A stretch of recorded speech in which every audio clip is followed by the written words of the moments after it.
Going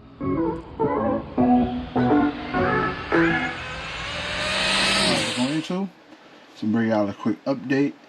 I missed a few recaps, so I'm gonna bring you some recaps as well. So what's been going on with the car?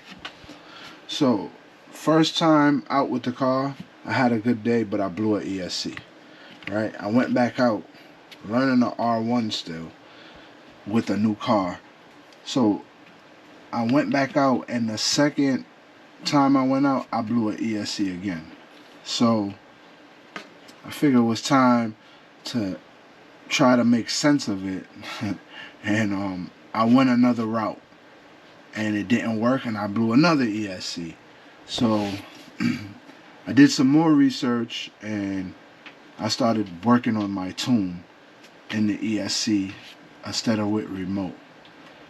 Most of the time I would just turn up point, trying to get out of a stuck groove, and what's that doing is it's forcing too much power into a ramp and the car isn't moving. So something has to blow. So instead of me keep going up on point, I went in the ESC and started messing with that. So first let's go over the car and talk about a few things. Alright. This is the car now. So now I've beat this car. I need to also glue my tires because this is what was happening. Now all this is the tires coming unglued. And that could have happened during a run. So that's one thing I gotta fix. Now, with the car, everything was working great. Now I must say that this car is tough because it took a beating. Like I hit the top of the ceiling at our location. If you know what the solar panels that's above us, I hit that. So in this car, nothing was wrong. All I had to do was pop a few things back into place, and numerous times I have crashed this car and flipped it, and it's holding up tough. So that I like about it. It is the Apollo for those who don't know what it is or know what I've got or went with is the Apollo. So I also had blown a Castle motor. I had stripped the spur or the motor moved, and by me holding the throttle, it revved and backfeed into the ESC and blew the ESC like that and the motor. So I went with a stock DRK motor, and then I went with a R1 ESC. Shout out to Cody. It has 10 gauge on motor wires and 8 on battery. So and when I hit the ceiling that day, I lost the battery. I lost a Pinky, the 10,000 one, and I was running like 161, and that battery did not drop below 6.9. So now, after I blew that battery up, I had to shout out to Chris. I had to get a battery from Chris, and I went with the 9,000. Now this one held good voltage at 6.7 until I went into the 5s. When I started seeing like 159, 157, this battery started seeing 6.6. I think that was the lowest I seen was 6.6. That's not bad on voltage, but if I can hold 6.9, the car should perform better, more efficient, from what I'm assuming. So, also shout out to Marco. Marco is a big savior. I'm gathering parts, but the parts that I end up breaking or needing, I don't have yet. So Marco ended up coming through for me. After I lost my battery, he gave me these straps and told me to put those straps on there. That was a big help. So yeah, we pretty much. I need to clean it off, but it is what it is. The car is running spectacular. I did put the front bumper back on after I got it. So it's running spectacular. So I was undecided for 2024 what I'm going to do, but I believe I'm going to get the 2024 one, and we'll see what to do with this. If you know, you know. But yeah, this is pretty much how the car's set up. It runs good. Everything's great with it. Now that I have a tune, now the tune is the biggest part. The car is set up great, but the tune also plays a big part because less is more. That's all I can say. So I'll show you the tune, and then we'll go from there. But there's a few things I need to get, which is, for one, aluminum wheels. I need to get aluminum wheels because I stripped out 4 plastic wheels that day. Now, the way I'm using the power now for it to come in is why the wheel hex stripped. I never used the power like that before, the way I am now, so I never stripped the wheel hex. So it's all a learning process. But Marco, shout out to him again, he lent me some aluminum wheels with silver voodoos, and that's what I was rocking with. As soon as I put those on, the car went dead straight every time, and that's when I was able to get into the 1.5s. So shout out to him for that. Appreciate that. And I definitely know to invest in that. Hopefully I could get some before the next race. If not, I'm going to have to use plastic for now. So we'll see what happens. Anyway, let me get the laptop, put everything together, and then we'll run through the tune.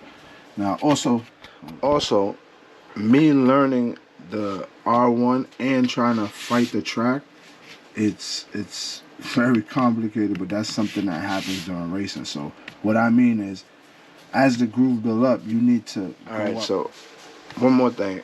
As the groove builds up during the day, it gets trickier to tune. So the groove started to build up, and you would want to increase power to come out of the starting line. That I did, but now as the groove, because as you notice, it's a tricky track. We get sun on one side and then it switches. So I ran in the left lane all day, and all of a sudden, the same tune I'm using is now like not working no more at all. So now at this point, since I'm still learning the R1 and increasing in speed, I don't know if I should go backwards to restart or where should I go, because I know if I go backwards I'm going to go slower. So I had to figure that out and so on. So it's very tricky, but we're learning. Anyway, let me get the laptop. All right, YouTube, we in the tablet, so let's go through a few things. That's how I got everything set up. I think my gear ratio is probably at like 8:4 now, so I might gotta change that. But anyway, so for starters, I went with this is what I went with for acceleration, my start power.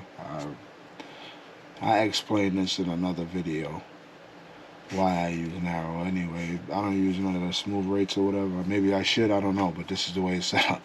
So I use the stock R1 tune. So let me just show y'all what was going on here. So for instance, I started with something like this, right? And as the day progressed, I progressed this. So those are, I guess, the stock R1 tunes. So now when I got right about here, I started to notice I started sticking. So instead of keep playing, because I was not trying to blow another ESC, instead of keep playing, I mean, there's many ways to do this. This is just the way that I seen work, so I figured I'd try it and it worked. But anyway, this way was this same curve was getting me stuck. So what I did was, instead of keep going up one by one, I went all the way up to that one, right off the rip.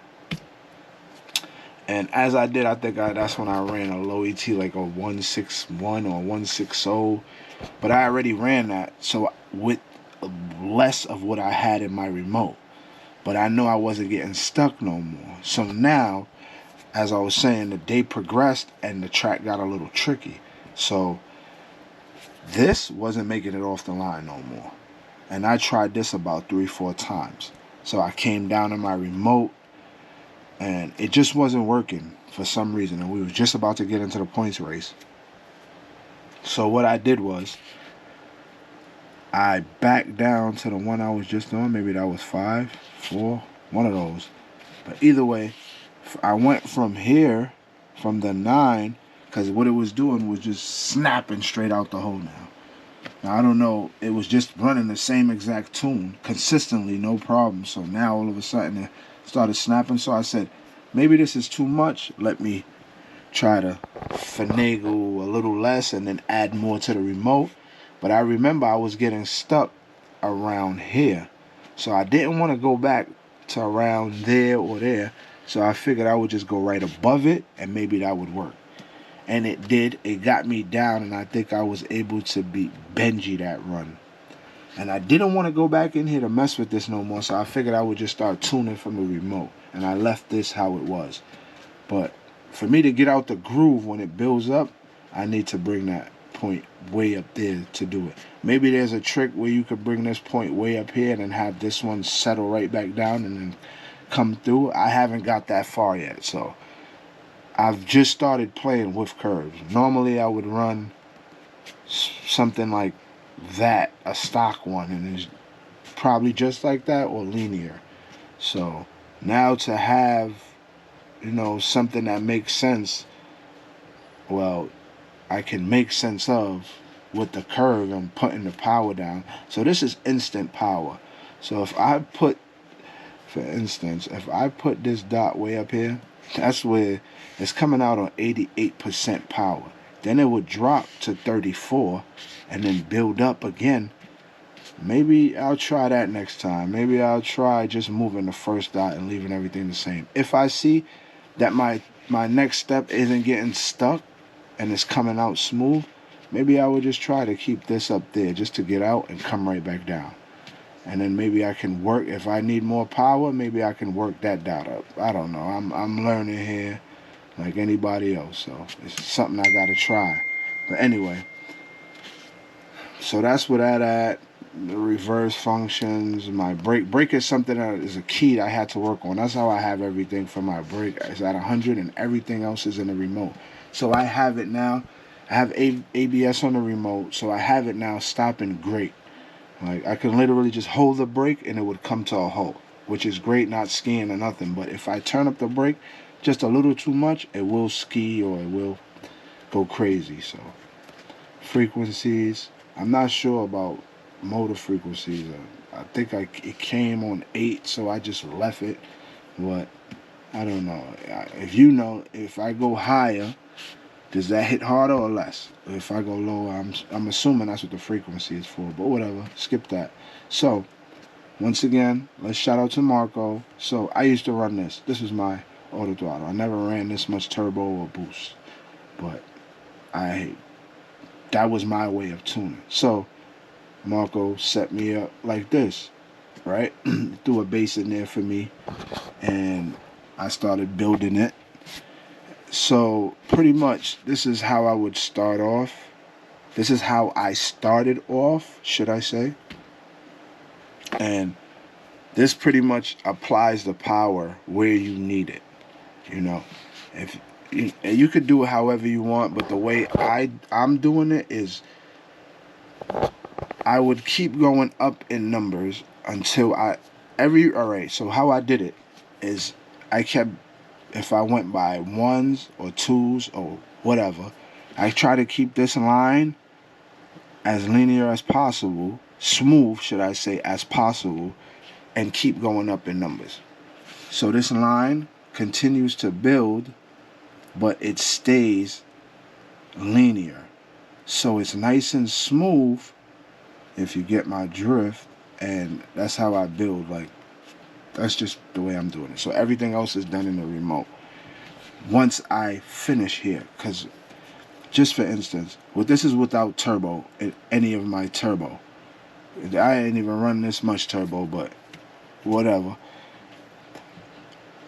With my linear line here is, once it maxes out and I see my front half voltage dropping below a certain point, I would either stop increasing here or start taking away, vice versa. So the next step after this front half is to start applying turbo.